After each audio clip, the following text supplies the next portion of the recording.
से बोली डुमराजनी मैया की। निबिया के पेड़वा के तीत फरे फलवा तब काहे गोइल लो भाई। निबिया के पेड़वा के तीत फरे फलवा तब काहे गोइल लो भाई। मोरा होया गाना लौंगिया के गाछी मैया गइलू भुलाई।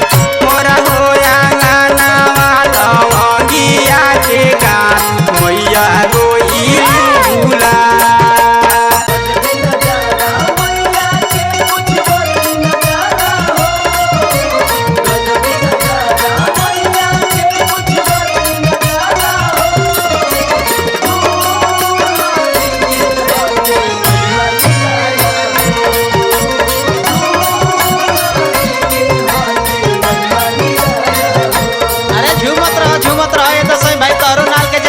हरे राम अरे बिंजू माओ अशोक भैया तोरो बिंजू के जवाब नहीं के। हंस कुमार भाई मिसिर जी ध्यान दी माई के देखी मेला एकदम चरण सीमा पर जाता।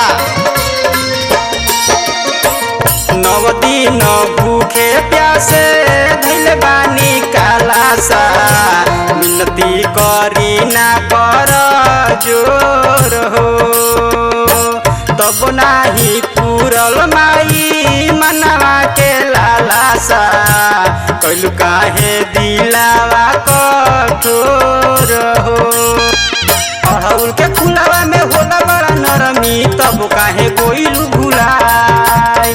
अड़हुल के फुलवा में होला बड़ा नरमी तब काहे गोइलू भुलाई। मोरा होया गाना लौंगिया के गाछी मैया गइलू भुलाई। मोरा होया गाना लौंगिया के गाछ मैया गइलू भुलाई।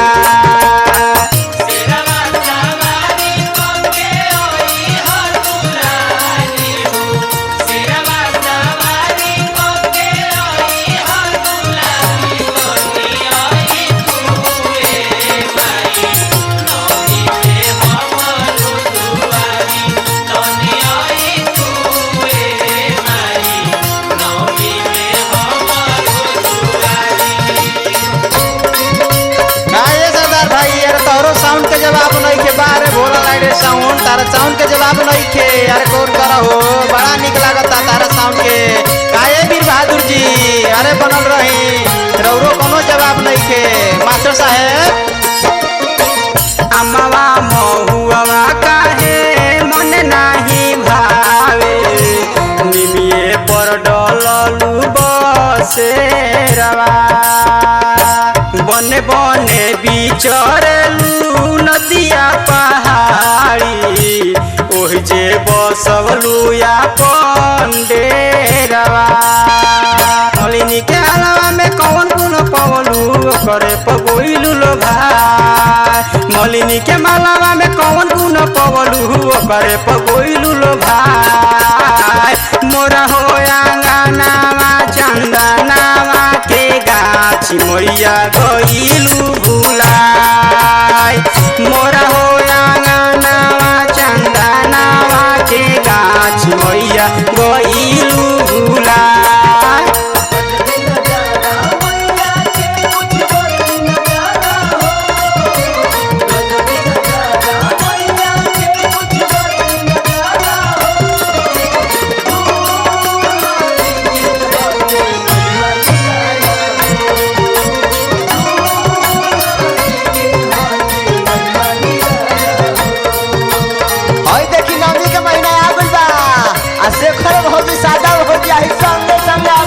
भौजी कहाँ जेबू हो माई से हजरी लगा लो।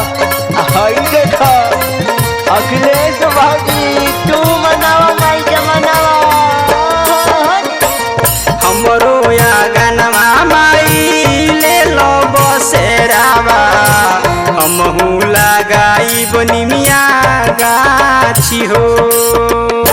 प्रेमी पारधान जी के श्रद्धा लागल कई दो सपनवा हमार साच हो।